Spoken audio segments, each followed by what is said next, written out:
Hello അസ്സാം വലൈക്കും നമസ്കാരം. നമുക്കിന്നൊരു പേരക്ക വെച്ചിട്ടൊരു സലാഡ് തയ്യാറാക്കാം. ഇത് നമ്മുടെ നാടൻ പേരയ്ക്കാണ്, പഴുത്ത് വരുന്ന പേരയ്ക്കാണ്, അല്ലാണ്ട് വല്ലാതെ പഴുത്തതല്ല, നല്ല പുളിപ്പും മധുരവും കൂടിയിട്ടുള്ളൊരു പേരയ്ക്കാണ്.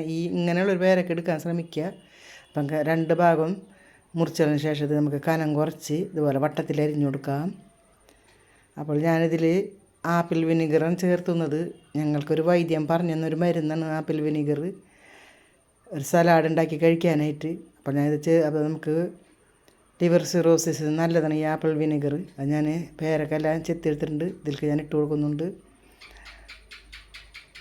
ഒരു നുള്ളി ഉപ്പിട്ട് കൊടുക്കുന്നുണ്ട്. 3/4 സ്പൂൺ കുരുമുളക് പൊടി, നല്ല എരിവുള്ള കുരുമുളക് പൊടിയാണിത്. ഇനി ഞാൻ ആപ്പിൾ വിനീഗർ ഒരു 1.5 ടീസ്പൂൺ ഒഴിച്ച് കൊടുക്കുന്നുണ്ട്. അധികം കോരി ഒഴിക്കരുത്, ഒരു 1.5 ടീസ്പൂൺ ഒഴിച്ചാൽ മതി. ഇത് വെറുതെ കുരുമുളകിൻ്റെ പൊടി ഉപ്പും ചേർത്ത് കുടിച്ചാലും ലിവർ സിറോസിസ് നല്ലതാണ്. അപ്പോൾ എല്ലാവരും ട്രൈ ചെയ്ത് നോക്കുക. നമുക്കിതൊന്നും ഇങ്ങനെ അപ്പോൾ അങ്ങനെ നമ്മുടെ പേരക്ക സലാഡ് തയ്യാറായിട്ടുണ്ട്. ഞങ്ങളിതൊരു പാത്രത്തിൽ കൊട്ടി കാണിച്ചു തരാം. ഞങ്ങൾക്കിതൊരു വൈദ്യൻ പറഞ്ഞു തന്നൊരു മരുന്നും കൂടിയിട്ടാണ്.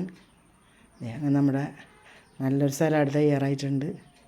ഓക്കെ, എല്ലാവരും ട്രൈ ചെയ്ത് നോക്കുക. പേരക്ക കിട്ടിയാൽ പേരക്കയിൽ ഏത് വെജിറ്റബിളായാലും നമുക്കിങ്ങനെ കഴിക്കാൻ പറ്റും. പച്ചക്ക് കഴിക്കാൻ പറ്റും, എല്ലാ വെജിറ്റബിളും ഇങ്ങനെ ചെയ്യാൻ പറ്റും. എല്ലാവരും ട്രൈ ചെയ്യുക. ഓക്കെ, അസ്സലാമു അലൈക്കും, നമസ്കാരം, ബൈ.